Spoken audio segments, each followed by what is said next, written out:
Hello again, fellow golfers. I hope everybody's doing fantastic today. I apologize if my last podcast might have been a little bit quiet. I don't think I had the volume up enough, but I think we got that fixed today. So, today we're going to be talking about fitness. Uh, it's a topic that's near and dear to my heart just because I have had some frequent injuries. So, my workouts now are geared towards strength and flexibility. I don't do treadmills or ellipticals. It's more like cables, bars, dumbbells, bands, medicine balls, those sorts of things that you find around the gym. One of the things that I did do in the past when I had a membership at the Y was I did frequent yoga classes, maybe once or twice a week. I think that did help a lot with flexibility. But on the other hand, I think a lot of those exercises were detrimental to my body. I specifically remember the pigeon pose where you're putting all that weight on your knee when your legs are at weird angles. That might have messed up my knees a little bit in the past. But I do believe that there's a place for flexibility exercises. So I'm constantly looking on YouTube for different things that would work for me. Now, I've been using an app called Fit for Golf by Mike Carroll. You can Google him at Fit for Golf or look on X for his feed there. But the reason I like Fit for Golf is obviously it's designed for golfers and to make people more flexible and stronger to assist the golf game. There's tons of different exercises depending on your goals, but I've been doing off-season workouts and golf strong workouts.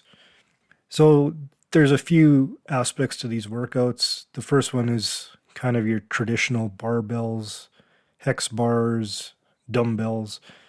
This really helps with strength, and some movements can help with explosiveness that translate to golf. The medicine ball is great when you're mimicking the golf swing and exploding the ball into the ground. That really provides a lot of the key motions that you need when you're golfing. Bands, that's something that everyone can just buy on Amazon and set up at home. But at the gym, I use those, and they provide two-way stretching. So this mechanism is unique. I feel it's different than the motion that you get when you use cables. Now with cables, you can mimic a lot of the golf motions. The one thing I do, which gets some strange looks in the gym, is wrapping a strap around my body, fastening that to the cable machine, and doing all kinds of twists with it. These exercises really work all of the muscles that you need for golf. Now, all these gym sessions always start out with stretching exercises, and these exercises can even translate to pre round warm ups.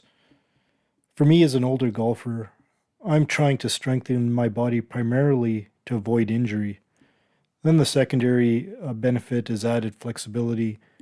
And the final thing is more strength to hit the ball farther, but that's really kind of a side benefit of all of this work. I've specifically not signed up for any speed training yet. I know that's the big talk out there when you look on social media, people increasing their club head speed by 10, 15, 20 miles an hour. But that's not what I'm ready to do yet. I think the mental part of the game and course management is important for me.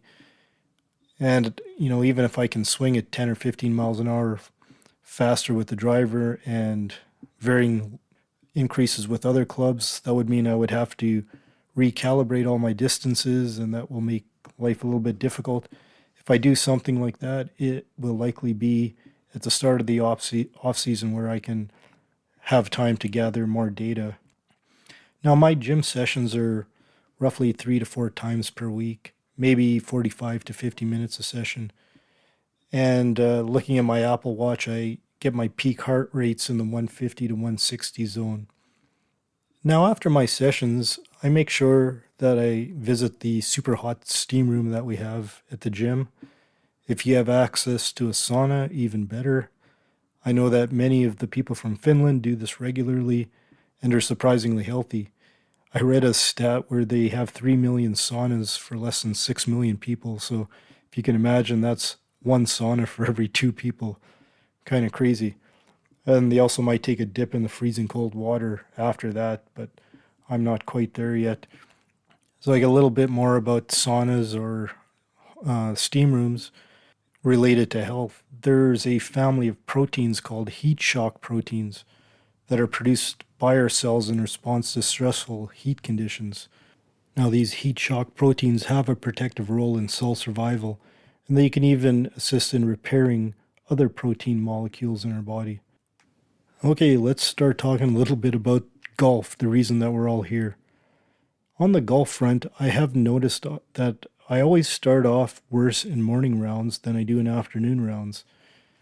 And now I'm convinced that's due to stiffness and not warming up properly. So it is kind of counterproductive to go to the gym for hours during the week for flexibility training. And if that can't be immediately transferred or translated to the golf course. When I'm trying to get to scratch, every hole matters, especially these first few holes. So I really need to do something to try to get warmed up better for these rounds.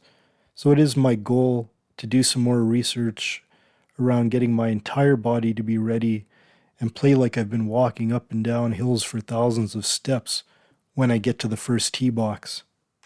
If anybody has or swears by any routines, please message me in the social media links in the show notes. The final thing I'll talk about is during the season, my gym sessions tend to drop way off in favor of going to the course to practice and play. I mean, we only get 6 months, so I'd rather be outside than in the gym when faced with a limited amount of time. But that being said, I will make it a priority to get to the gym at least twice a week, even if it's just for short 30-minute sessions. That's pretty much all I want to talk about fitness for now. For the next session, we will start talking about golf strategy. And I've already got some things posted on my Instagram and X accounts, so you can look at the show notes and refer to those links, because it really is important for me to understand where my game is starting, albeit with the limited stats that I have, in order to know how to improve. So thank you, and we will see you next time on Senior to Scratch.